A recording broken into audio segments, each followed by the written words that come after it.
Welcome to this year's edition of Socialista Talk. We're very, very, very lucky to have with us today the incredible Zoya Sar and Tora Emad. The title of the talk today is Positive Impact, the Importance of Being Yourself.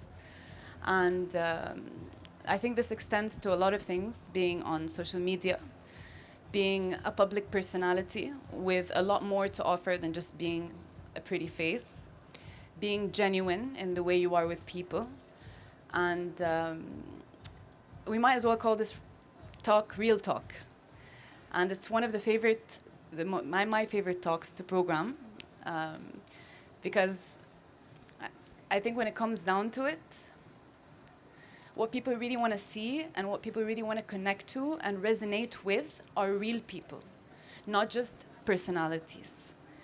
When you look at Zoya Sar and all she's achieved in her career and all her platforms, her women's empowerment platform, being a Harvard alumna, having gone to business school, being a businesswoman, being a mother. And when you look at Tora and how everybody at the nail salon that I go to has the best stories about Tora Emad being a sweetheart. Yes, I swear to God. And they complain about other people and they go, بس Tora, ما فيش حد زي Tora. And so I just think it was really important to plan a talk like this because in the end of the day, when we project our image outside to people, we're role models. We become role models for generations of people. And it's important for your messages to be positive and yeah, that's basically it. I think everybody gets So without further ado, I would love to ask you, Zoya, about your shift from how you started in modeling first and how you eventually went into the intellectual sphere and became known as a power woman in the Middle East. Thank you for this introduction. I'm so happy to be here really for the second time with Socialista. I never planned to be a model. It was just because I was tall, I was thin, and Elite Model Look came to Lebanon. They were looking for a talent, and it was just one night where I went and I won the title and I represented Lebanon abroad. So it all happened without any agenda. Okay. And my father, Allah yarhamo, he was a doctor, and my mom, she's an intellectual. They always used to tell me the most important is what's here. Your beauty will fade, and you have to focus on what's in your brain.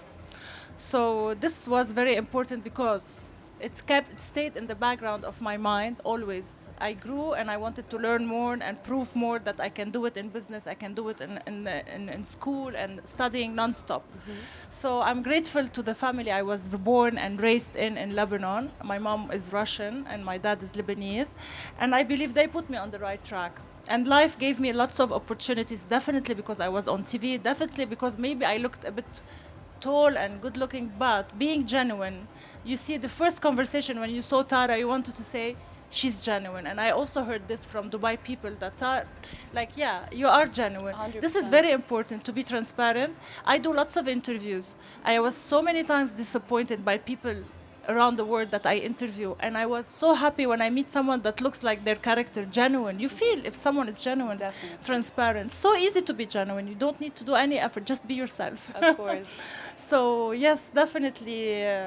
I look back, I worked a lot. I worked 7 days a week, 24 hours a day. And it paid back. It's easy. You work, it pays back. Yeah. Like you study, it pays back. You succeed in your career. 100%, because you both started with careers in like pageantry. I mean, Yeah. you won a beauty title and you won a beauty title, and those were things that the media could have spun and you could have been known for, and just that. Yes. You could have made entire careers and True. lives True.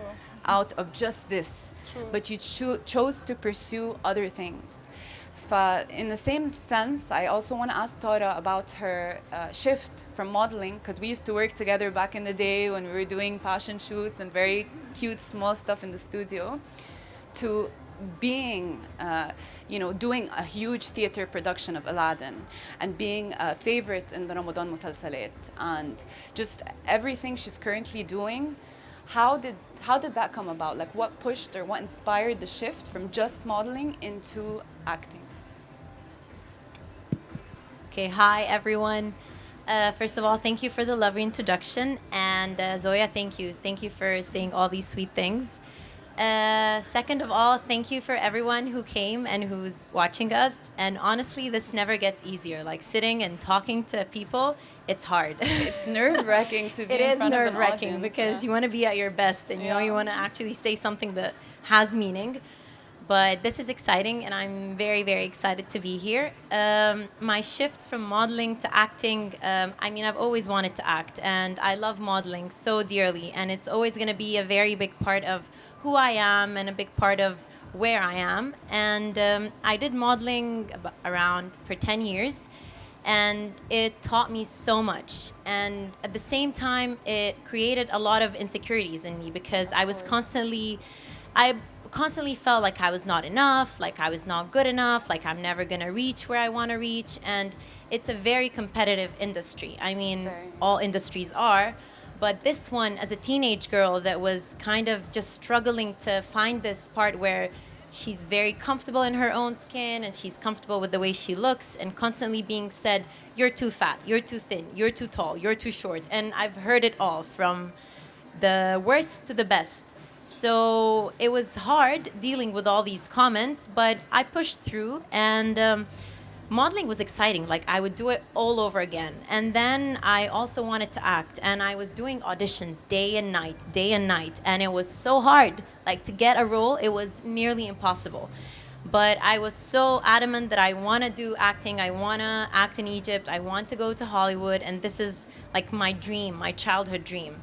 So my mom always believed in me, and she's always the one that pushed me forward, and she's always like, Tara, follow your dreams, never let a no stand in your way. And I believe that if it wasn't for her, I would have been, I don't know, doing something completely different, might have been something cool, but I wouldn't have been following or pursuing what I actually want to do.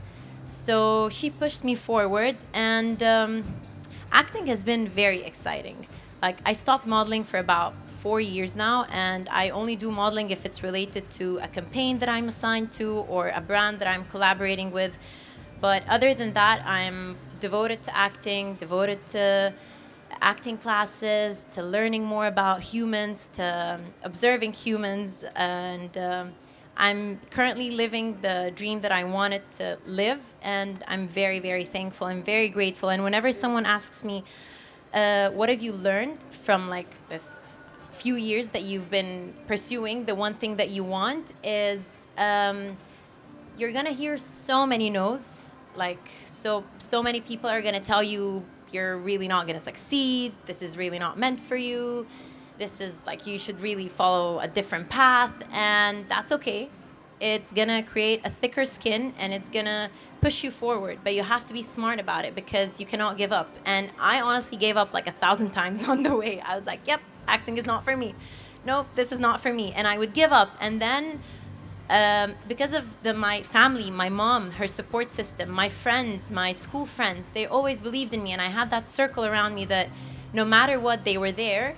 I was able to kind of push that wall and just continue and be like, this is what I want. You know what? I'm still not over with the way that I want to reach this goal. So I'm very stubborn, obviously. So I just completely continued. understand. It's Yeah. beautiful. I mean, I think what this really boils down to is personal values and values within the family, and just the way that you're maybe raised or the way you're taught how to treat people across all sections of society. And I think that's very, very definitive in a lot of personalities, to be able to kind of project that also out into the world. So, yeah. And I mean, are those values also that you're raising in your children? I mean, we see them all the time on your social media, and it looks like obviously everyone's life on social media looks perfect and glamorous and very curated. But in the end of the day, there's a truth to it. The truth is that we raise our children, or we want people to become sort of that image of purity or truth within us. From how, yeah. On my social media, it's a bit a kind of positive social media. I don't like to go there and complain and show negativity.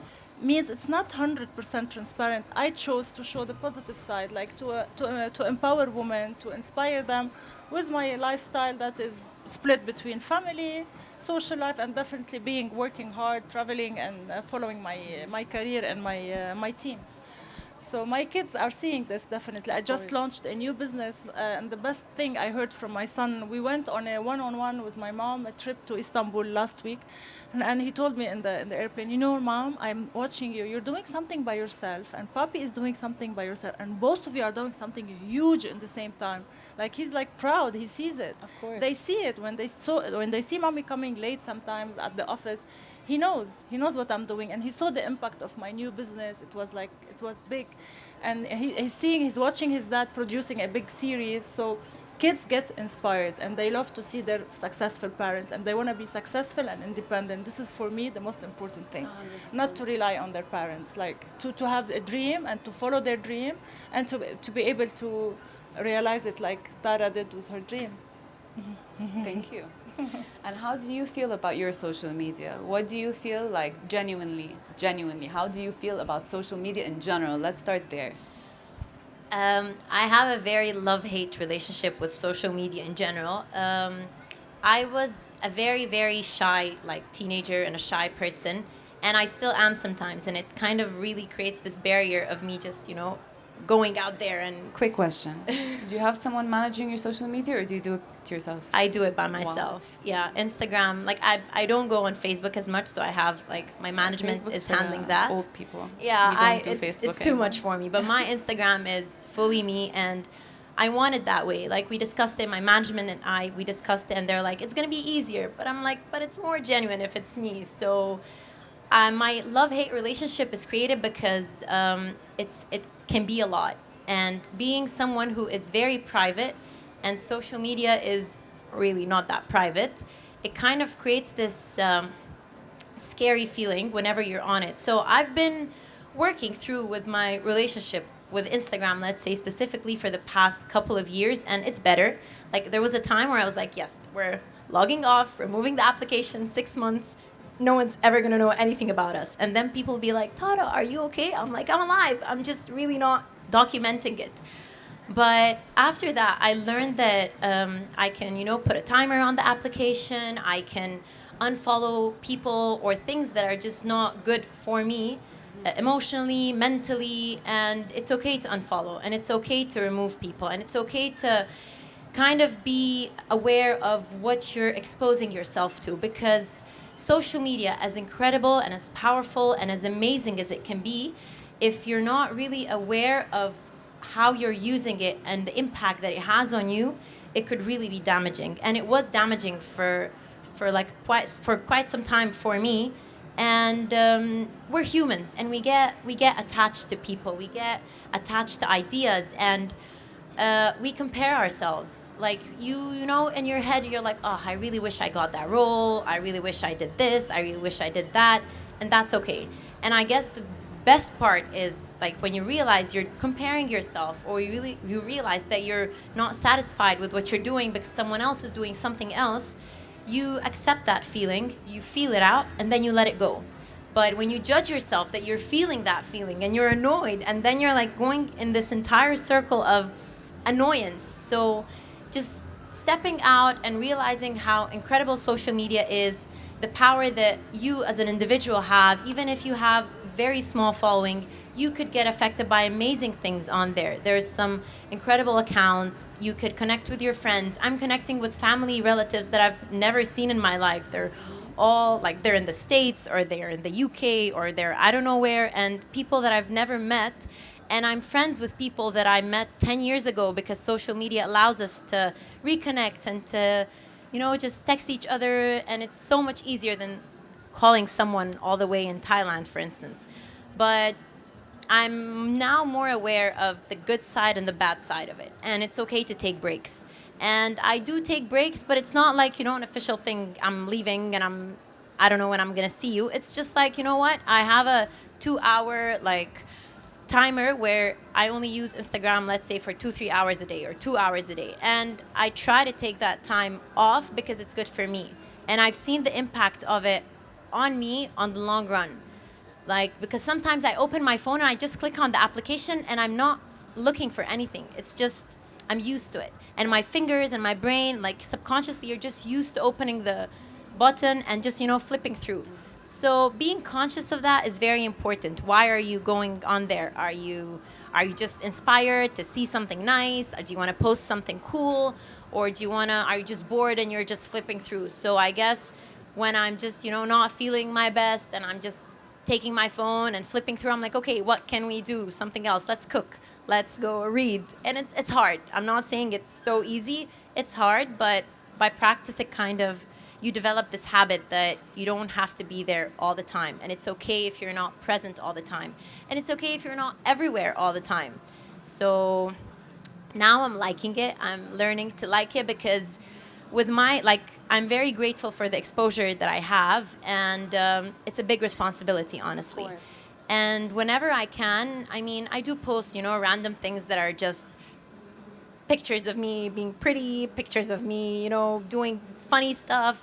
And that's okay. But whenever I can, I also like to shed light on something that I important issues, genuinely for sure. care about. Yeah. And This it's is something important. you also have in Yeah. common with Zoya because Zoya Exactly. has multiple platforms, especially Exactly. Nawam, her female It's empowerment. important. It's Yes. important to have, Yes. if you have that audience, use it. If you have any sort of audience, use it, because if you're not going to use it, who's going to use it? No, I completely agree. And yeah, Zoya, how do you what do you think are the most important messages in this current time culturally to promote on social media?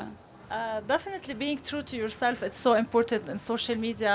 I know so many teenagers, they cannot accept themselves, not looking perfect, like the filters, like Facetune, like Face App, all the filters that we see everyone is using now on social media. I saw your profile picture. You don't put the best picture of yourself, like it's a funny picture.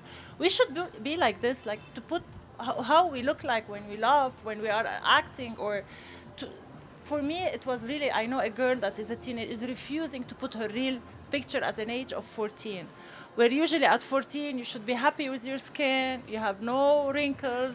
Like, I'm in my 40s, I'm not in like 15, and looking at her, she's less confident than me. Building this confidence, it's definitely the role of the parents, but also of social media. Everyone wants to look like Kylie, or I don't know, Kim, or all those celebrities that putting a stereotype for us. Definitely breaking the stereotype. You have to look perfect, you have to look thin, you have to Photoshop everything when it's on social media. It's becoming so hard for the new generation. I hope my daughter that is now 7 years, it won't be the same case. People will accept. It's like you feel it's like a phase passing by, like everyone should look perfect. But there is a new generation that also is not accepting that, and Of course, bringing awareness to look like real. And it's not fun to look like this, not real, not true to yourself. I think that works in every generation. Like in our generation, there was also you had to be this skinny, you had to look this Yeah, Kate blonde. Moss You had generation. To, yes, 100%. So we had to be super skinny. And I think how we counterbalance that is by having positive role models in the media that these girls can relate to. You can see globally, it's all about inclusivity and integrity and all of this. Yes, it's happening. It's way better, but still the vibe, the social media balance through media, it's going up. Like media is going down and social media is going up. YouTube and everything is like killing the media. But still the voice is there, and I hope it will help. That's beautiful. I completely agree with everything that Zoya said.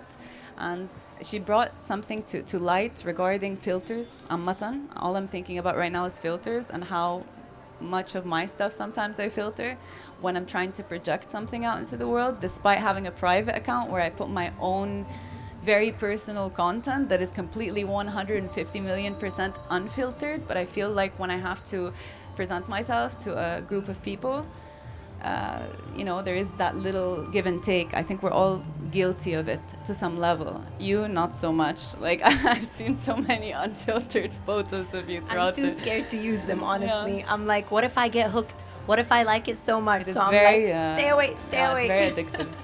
It is very addictive. And humans, like by nature, people, like humans, get addicted to things. So I'm just, I guess, too scared to get addicted to it. So whenever I see it, I'm like, no, no, go away, go away. I believe this can be fixed with education. Everything is fixed with education. Parents telling their daughters, you are pretty, you are smart, you can do it. You don't need people to get the acceptance of everyone Right. in your class. It starts from the class, from the bullying. I was told as well, and everyone used to say jokes about my height, but it never went through my skin, never, because I had a dad who used to make me feel a queen and princess since I was 4 years. It was so good because all the compliments of the world that I've got never like put some, like they say, bukhar in my head. Like I was always down to earth, and I knew this is nothing. I have to prove myself with my work and continuous studies. And this is the role of education. Yeah, parents should be aware first and then help their kids. I The completely agree. insecurity, you can be Angelina Jolie and very insecure, and you I- can be not really wow and have the confidence that attracts the whole crowd. I understand, but I wanted to just challenge this for a second without the cards. What if someone didn't have that or doesn't have that support at home? What if someone doesn't have parents who can tell them all the time that they're beautiful and that they're talented and that they can do whatever they want? What if they have the complete opposite of that? Definitely, definitely. This is where the role of psychologists and schools and friends. My friend was also my biggest support on a different age. When I lost my dad, I had my friends. When I needed his support and I needed my family support, I believe friends and family and schools Right. can So play a there's big always role. an alternative. It's just you have to Definitely. somewhat be proactive and have that kind of spark inside yourself that's trying to be authentically different or And yourself. if you insist being on social media, you follow the right people. Right. You choose and you follow the right people. Right. Not people that just challenge you to be something is not you, or it's not what 100%. you want to be in your life. Okay, so I guess this is everyone's homework to go on their Instagrams and go Clean. through Clean. their followers and following list and make sure that we do a nice little revision about that and that we clean up as much as possible and follow as much things that inspire us to be able to sort of do a quick reset and detox. I think that's a beautiful way to do things. And I agree. yeah. Something else that you guys both have in common is that you both are the faces or have been the faces of certain brand collaborations or certain luxury campaigns that are actually very aspirational also for a young woman to see what Middle Eastern women right now are doing in terms of global campaigns. We could not do 15 years ago. We just couldn't do it. There was nobody, it just wasn't this open. But now we're able to be the face of Dior Parfum. And now we're able to be the face of all these different campaigns. So what do you think it is about you both, respectively? Maybe I'll start here with Zoya, that made you interesting for these brand collaborations? Like, what do you think separated you from your contemporaries or anybody else in your field as someone that, maybe a brand would want to be associated with on that luxury level? I work with brands also as a producer, not only Exactly. as face. So I know Exactly. because before coming here, a brand asked me, we would love to work with Tara for the next contract. You will hear about it maybe later. They said, please, can you tell us, give us feedback on her personality? Because believe me, now the brands, they want achievers definitely, but they want genuine people, professional people. Definitely Tara is working with brands and I'm working with brands because I've been professional. There are so many pretty ladies and there are achievers. We're not the only two achievers here. 100%. But it's all about now for brands, it's being genuine, the attitude, having really, you have to be grounded and to be professional and committed because all the celebrities, they reach a phase where you can't talk to them anymore. And brands, huge brands with huge budgets, they don't want this headache. So I believe women like Tara that knows what she wants or they achieved already. She achieved. She's an actress, very well-known actress. She has to keep this momentum and stay professional. And she will work until she's 60 with brands. It's not only because she's now 20-something she's working with them. And definitely she should keep on achieving in her life. They want achievers, they want key opinion leaders. This is the new trend. It's not only about just influencers with an amount of followers. Right, and I know that a lot of young women and a lot of young girls are building entire ambitions out of just the top goal is to become an influencer at a very, very high level. That is a lot of people's end goal in life at a very young age, which in my personal opinion is not the strongest position to come from Definitely. psychologically. Now, because it when builds- brands they brief, they say, let's shut down her Instagram. What she is, what are her Right. achievements, who is she outside Instagram. This is now very important. So. Yeah, because I'm aware also of other brand strategies with luxury brands that aren't just working with influencers who have however many thousand followers. They're also working with nano influencers or people who have maybe an influence of a 10K, maybe some even less. Some people even have like 500 people on their Instagram, but they find them very influential among people in the streets. Yes. And how these things move together. And I've known a lot of people who do that, and then it's very surprising. And I'm like, oh, but they're not an influencer, but somehow this huge brand is super interested in them. And then I found out that has to do with all these developing strategies. So it's like the industry itself as a whole is changing. It's not just this one thing that it's going to stay this way and be all about the big 100,000K influencers. It's moving, it's morphing, and I feel like a lot of people have to become familiar and understand that. And also with this whole genuine aspect of being yourself, I think it's just it's a genuinely great direction to be part of.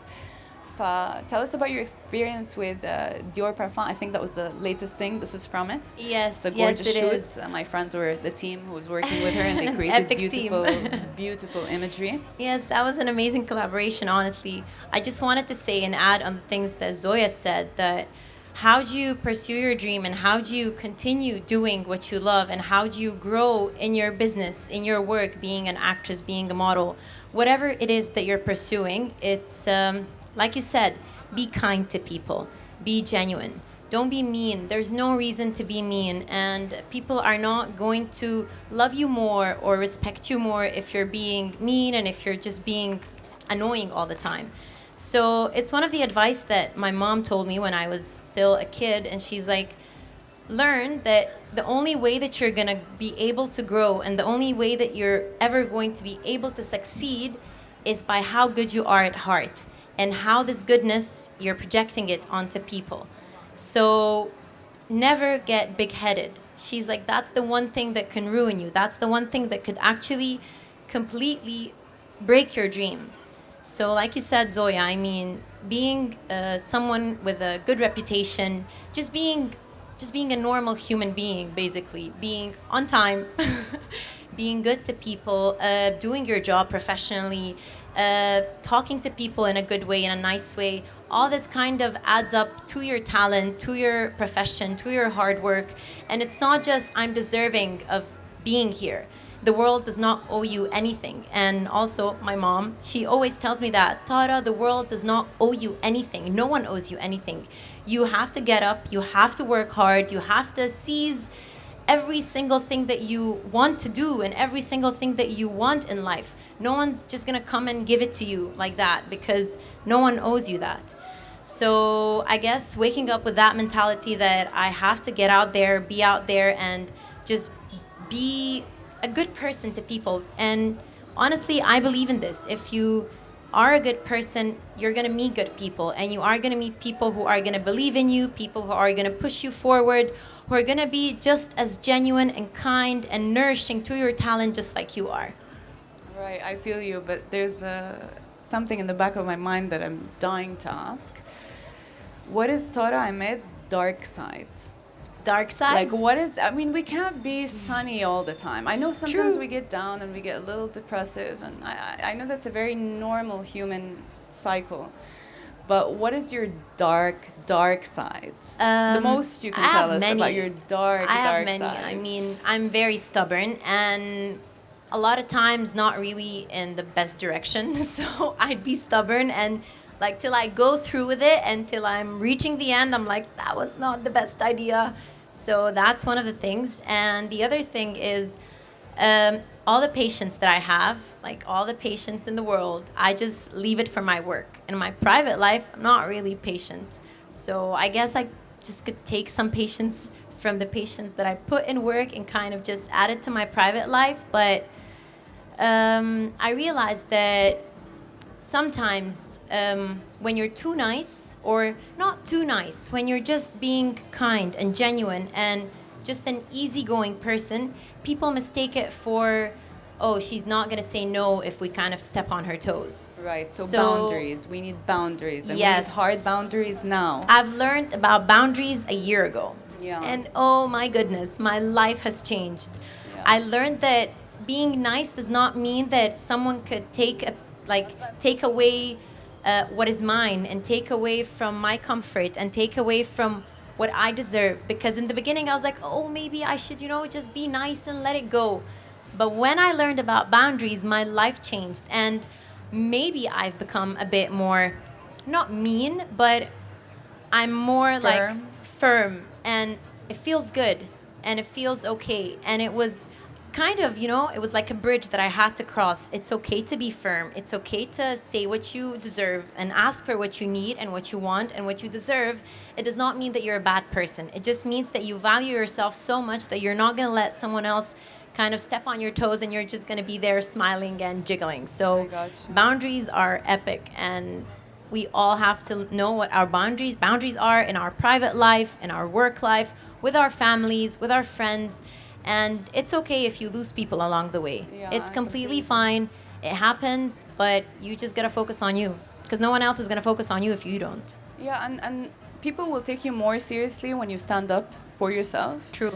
Do you feel like early in your career, maybe there was a point when people weren't taking you seriously enough, or were just judging you on face value?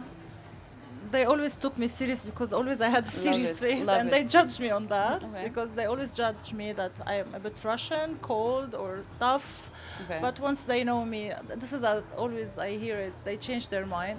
I wanted to say about the boundaries that it's life that will teach you. It's too early that you got it only a year ago. Usually, it comes with maturity to say no and to know what is good for you or not. We keep on learning. We keep on learning on that. Till today, I sometimes I feel people take advantage, and I realize just after it's too late. Got you. So you cannot say just I woke up and I cut the boundaries, or I put boundaries today, this morning. It takes time. It takes time with life. Have you Yeah. ever gotten a really big opportunity that you've said no to just for any reason that was personal, that it didn't maybe adhere to your values, or that, In my career, no, because I was decision maker on projects that I create and I do. Maybe Tara would be in such situation more than me. No, because I was an entrepreneur like at an early age, and I was always able to say what suits me or not as a business owner. This is simple. So in a simple way, you've been almost like an alpha female your entire life, and a really good decision maker, and very like straightforward with your Yeah. wants and needs from. Yeah, it's good to be alpha. It's I nice, it's accept it. kinda I nice. take it. Yeah. I own it. Yeah. And how do you manage that? I feel like sometimes these alpha traits are a little masculine in the workplace as traits, not as a personality, but we have to be organized and logical and on it, and I love my team. Noura has been with me in the team for 11 years. She can tell you how I am as a leader at the company. I'm friends with my team. They love work. Because I see their passion, and we're like a family. We become a family. I'm not like this at work. I'm not like tough, and we all love to. The job, like media job, is fun. It's not something like working in a bank. It's like if you work 24 hours a day, you're Right. happy because you're creating content, and it's something you should be passionate about to enter this field. I can- Otherwise, you can't do it. No, I'm with you. But don't you sometimes come across difficult personalities? Oh, a lot. And I especially, confront them. I'm very honest, and I hurt sometimes because whatever I see, I will say, you're lazy. You cannot continue like this. You have to find a solution. You cannot be lazy because you're losing your career. And I confront people fast. Wow. It doesn't take me time. This is my Russian blood Oh, because wow. we don't do compliments just to do compliments. When we do Gotcha. compliments, we mean them. I don't know if you have this as well from your other half. Yes, so sometimes it hurts people, but sometimes I believe it's so good to be honest and to say what you feel. I completely agree with you. Yeah. Wow. Would you guys mind if we passed over the microphone to the audience if someone has a question for either Toya, Tara, or Zoya? Yeah? Does anybody have a question? I see someone over there has a question. Yes. No? Was that? Okay, come here.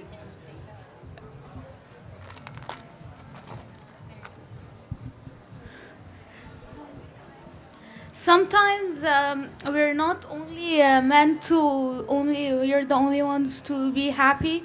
Everyone has to be happy as well. So how do you maintain happiness, and like you have to maintain comfort all over your company and your firm, and also in when you're acting and all over your team? How do you make yourself happy and all your team happy? Happiness is a very big word. Usually, you build a culture in a company that you work in, and this culture is based on some norms and some ethics that you put to make as much as possible the team happy. And definitely, I have an open door policy in the company. Anyone can enter to my office and complain about anything it can be. There is no hierarchy, and I believe this is so good because you're close to all employees equally. So this is in my company. And I believe this brings happiness. That's a beautiful way of putting it, honestly. And I believe like happiness is a very, very big word, but you should start off by not expecting it from others. And it's a big trap when you are seeking it from other people, from specific events, from specific things in your life. You kind of, not kind of, but you really have to find it within you. Do things that matter to you, work on things that are out of passion, do passion projects. Even if sometimes they don't pay, do it on the side next to the thing that pays. So focusing inward and taking care of what's important for you, staying true to your values, staying connected to who you are as a person, staying connected to the people that are important in your life, that ground you, the things that ground you. It can be very, very simple things like eating a specific meal, reading a specific book, being with certain people. All these things ground you and kind of prepare you for your work, for your life, for your everyday tasks. And bit by bit, you create this comfort place in you that creates happiness on the short run and on the long run. But the advice, like humbly, that I would give is I was in a trap where I expected happiness from everyone around me but myself. And it's very deceiving once you don't receive that from other people. It's a hole that you just can't get out of. So once you look inward and you kind of focus on what's important for you and how could you create that comfort space for your own self, then you start being happy. I hope that kind of answered your question. I feel a little the same about that because I get severe anxiety, and sometimes when someone comes, to me with a complaint or something, when I'm just very stressed out because I have anxiety, I can snap. I can snap. I'm not a Tara Emad. I can't put on a smile. Oh, I snap big time. I snap. I snap and a lot. I think most of us over here on this side know this, and we snap. And when we snap, sometimes people take that very personally, and they feel like something's up with them, or it's their fault, or And I think one of the ways I've tried to navigate around personal space is to make my boundaries a little more clear. Like, guys, please, not now because I'm very nervous. So maybe just in a little while, if you'll leave me alone. And I started meditating at the beginning of the day, and then turning my phone off and making sure I have this alone time to prioritize myself for the first 2-3 hours of the day, where nobody's allowed to reach me. And then after a while, I can start inviting people intentionally into my world. And I think overall over time, that sort of developed a higher tolerance for me to deal with this sort of anxiety. Do you ever get anxiety? I hope I can switch off like 2 hours in the morning. My kids will come and jump, and I can't stop them. I'm not that type. I exercise a lot. My medicine is exercising every day. Yeah. Workout is amazing for anxiety. And yes, I do. And it does take over sometimes. But snapping for me, it depends. Sometimes I'm super snappy and it's just because like if we heard a that shift. Tara Ahmed snapped somewhere, like, Yeah, they'd be everyone like, would hear it. Everyone would be like, oh my God, she's so mean now. What because happened I never to her? snap at work. So Right. I guess I just never How do you snap have at the work. self-control to just keep it together when you're in Because a very it's my stressful... work, honestly, Gotcha. and because I love my work so much, and I just, if I snap, it happened twice, I remember, but I was really in a place where I had to snap because I was being completely stepped over and completely disrespected, and this is a lesson, and it was a lesson. So it was like, okay, we're never talking to her about that again. So once you snap, sometimes it's good. It's gonna teach people their boundaries, and it did teach them the boundaries that I unfortunately wasn't able to create. So it kind of taught me and it taught them, and maybe not in the best way, but it was needed. So snapping doesn't always have to be horrible, but it is what it is. And I guess just accepting that it's okay if you snap, and just kind of learning the learning graph that don't judge yourself. And the worst part is when you judge yourself and you hate yourself for snapping, so you feel bad, so you feel guilty, and it's just a vicious circle. It's raining. I know. I realized. I predicted it this morning, but a couple of days ago, I apologized to my best friend for snapping at her when it was absolutely not her fault. I was just stressed out. And when I came to apologize to her, I think she was a little surprised, by the apology, but I think it's just a new culture of accountability that we have, where it's becoming very popular, this term accountability, to sort of take this accountability for yourself and say, right, okay, I may have been wrong, but now it's like my turn to sort of apologize or put myself out there. Do you ever feel like in your life you were ever put in a situation where you couldn't, for whatever reason, your boundaries were crossed or whatever, and then you got put in that situation, and then you had to. What was the biggest apology you ever had to issue in your life? Oh my God, that's a hard question. I always remember good things in my life. I have something that always blocks bad things or anything that puts me in an embarrassing way. You know this feeling sometimes before sleeping, you can't sleep because you were so embarrassed that day, or something happened at work, or I don't know. It's very hard to recall. Basically, it's on a personal level more, a personal life more than work. I got you. Yeah, more on a personal life. It was very hard for me to learn to say sorry, and I learned with age. Right. Yeah. Well, I guess that's time for us today, but I wanted to thank you both so much for joining this talk. You inspired me. It's the first time we meet. No, You did really, as well. for- And thank Tara you. inspired me. Thank you so much.